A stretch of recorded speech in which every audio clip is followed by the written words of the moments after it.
Help us understand what type 2 diabetes is. And now in this instance, your pancreas is still able to produce insulin with type 2 diabetes, isn't that right? At least initially. The difference between type 1 and type 2 diabetes is there's absolute insulin deficiency in type 1. In type 2, the insulin doesn't work like it should. We call this is termed insulin resistance. And it's caused by our lifestyle. So we now know that it's actually acquisition of fat. It's visceral obesity. So it's the visceral fat inside the abdominal cavity. And when I was in medical school, we were taught that it was just like an inert storage tank. But we now know that they're very metabolically active, and fat cells produce chemicals which interfere with the action of insulin. And so in order to compensate, remember we said we had this thermostat and insulin is released in order to maintain glucose levels. Well, if you have insulin resistance, the pancreas puts out more and more and more insulin. And so for a while you can compensate and you can walk around with normal glucose levels but high insulin levels. And you don't even know. You're asymptomatic. You don't even realize that you're... That's exactly right. We actually call that the metabolic syndrome now. A lot of people will have heard that definition. That's a person that has maybe mild hypertension, mild elevation of their triglycerides. Girls will have irregular periods. They may have dark skin around their neck called acanthosis nigricans. They can have infertility. But their pancreas is compensating and making extra insulin. Well, after a while, the pancreas begins to fatigue and fail. And your body cannot keep up making this extra insulin. So then, even though you're still making insulin, in fact, you're still making more insulin than non-diabetic, it's inadequate to control blood sugars, and so then the blood sugar goes up. And so the approach to treating that form of diabetes now is diet and exercise to make your insulin work better, and medications that make the insulin work better.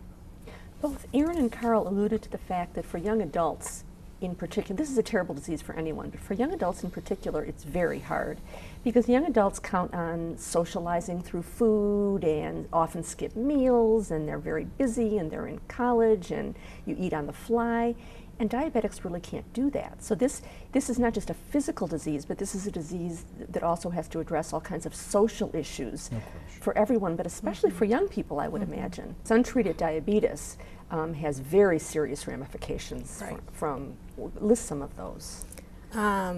Kidney disease, neuropathy, hypertension, sometimes infertility, blindness, foot problems. Really by foot problems, we're talking about possible gangrene. Yes. I mean, people really amputations. Yeah. Let's listen to what their experience with pre-diabetes. We haven't talked about that condition yet. Let's listen to what someone has to say about pre-diabetes, and then we'll talk about that. I work at the osteopathic college, and one of the doctors that I work for came in after I had had my glucose tolerance test done, and I asked him, you know, what do these numbers mean? And he said it means that you're pre-diabetic. And he said you have a 58% chance of not having it go into full-blown diabetes if you make lifestyle changes. I didn't have any symptoms that gave the diabetes away. When I found out that I was pre-diabetic, there was something felt strange to me. It was something strange in my head where I think it was my faith kicking in. I'm also a breast cancer survivor of 6 years, and so I've faced a death situation before, and I know that diabetes can kill. And something happened in my head almost immediately, and I lost my desire to have the sweets that I had craved before. Frank, how do people normally respond when they're given a diagnosis of type 2 diabetes? Well, it's variable. Some people are in denial, okay, and they will just go off and deny it and not do anything.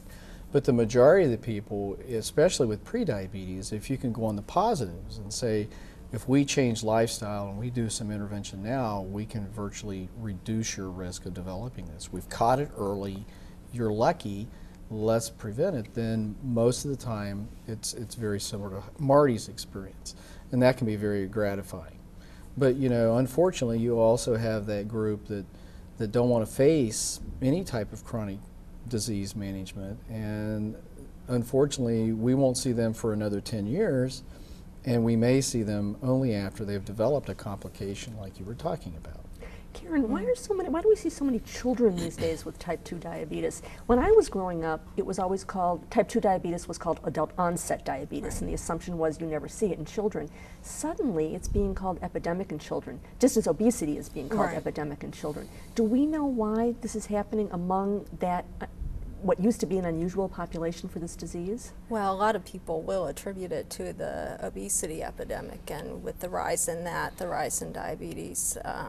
There's a lot of work being done now in schools and physical education programs and diet of children to try to help them with prevention. Why are we seeing so much overweight in children? Do we know some of the reasons for that? Is it because children have changed their diets? Is it because what we feed children is different?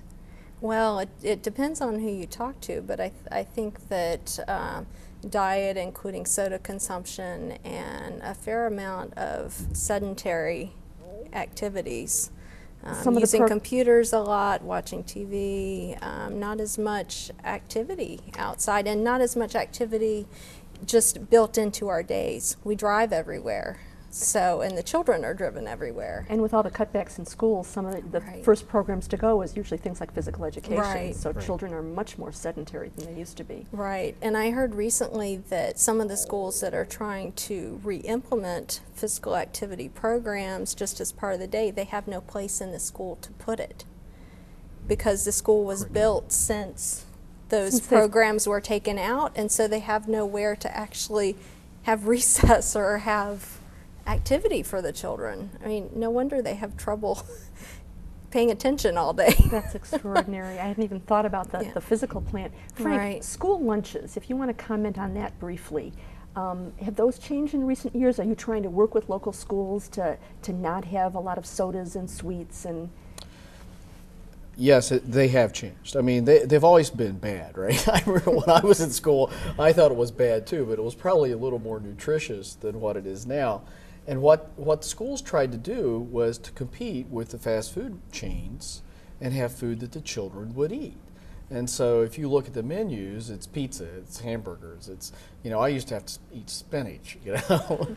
And so the menus have changed. The other thing that's interesting is there are even breakfasts. Many of the schools, because of the poverty in the area, that they actually have supplements for breakfast and lunch. And so we're getting two very high carbohydrate, high fat diet meals within the school. So they may get 2 out of their 3 meals at school. We'll continue this conversation next week. Thank both of you so much. I want to thank our guests for joining us today to talk about diabetes. For upcoming episodes, viewer feedback, and important links, log on to our website at the address that appears on your screen. Thanks for joining us on Health Vision, a production of WOUB Public Television.